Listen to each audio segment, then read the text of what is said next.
Okay, so I printed my own DIY version of Secret Voldemort, the Harry Potter version of Secret Hitler.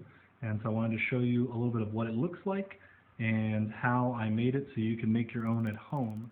Okay, so we have the Order of the Phoenix board, which is always used for the liberals, or in this case, the Order of the Phoenix. It's got a draw pile on one side and a discard pile on the other. Then we've got the Death Eater boards, or the Fascist boards, for 5 to 6 players, for 7 to 8 players, and for 9 to 10 players. So you just use one of those depending on how many players you're playing with. What's really nice is they've got that Harry Potter lingo like Avada Kedavra when a player is killed off. So those are the boards. Next up, we've got one of the coolest features, the secret role cards. So you've got your members of the Order of the Phoenix. You've got people like Harry Potter, Hermione, you've got Dumbledore, you've got Snape, who's a secret Order of the Phoenix member, right? You've got the Weasley twins, you've got Ron himself, Sirius Black, another Harry Potter, and Neville. How cute is that? All right, and then on the Death Eater side, you of course have Secret Voldemort, as well as Lucius Malfoy, Draco, you've got Professor Umbridge, Bellatrix, which I think is probably my favorite, and another Snape to go. He could be a Death Eater for you or be a member of the Order of the Phoenix. So then we have voting cards, right? We've got Lumos for yes, we've got Nox for no, and you flip them over, and they say vote on the other side. Pretty easy.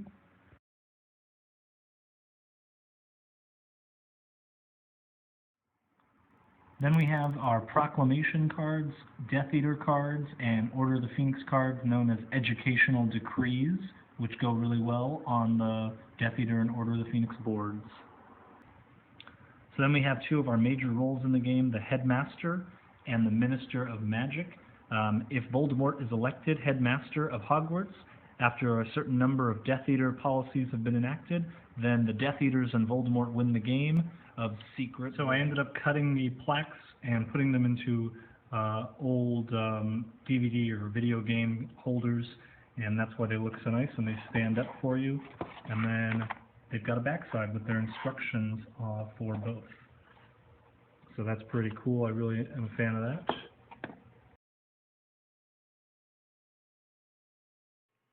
Okay, so like I said, you're going to search Secret Voldemort PDFs online, and it should get you to the craftyplayers.com, where they have a lot of information about how they created these. And down at the bottom of their article, they actually have PDF files you can print. I recommend the ones that say Secret Voldemort Print and Play with backs. Those are really helpful. What you'll do is download those, and you will find that you get Lumos and Nox cards to vote.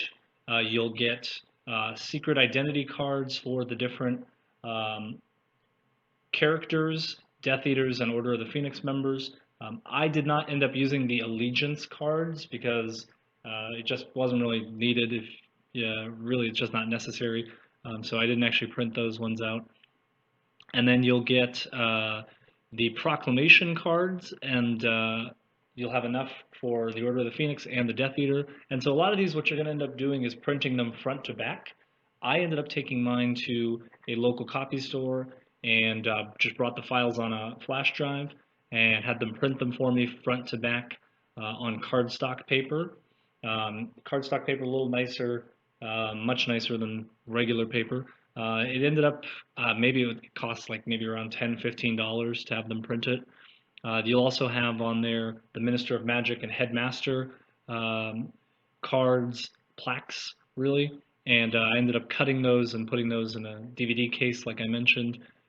The boards, what you can end up doing is printing them in halves and then taping them together. And I'll try and show you what that looks like as well. And that's about all you need. The other thing I did was I printed out like a cover to put on the box I bought at Target. And I think it's all ready to go.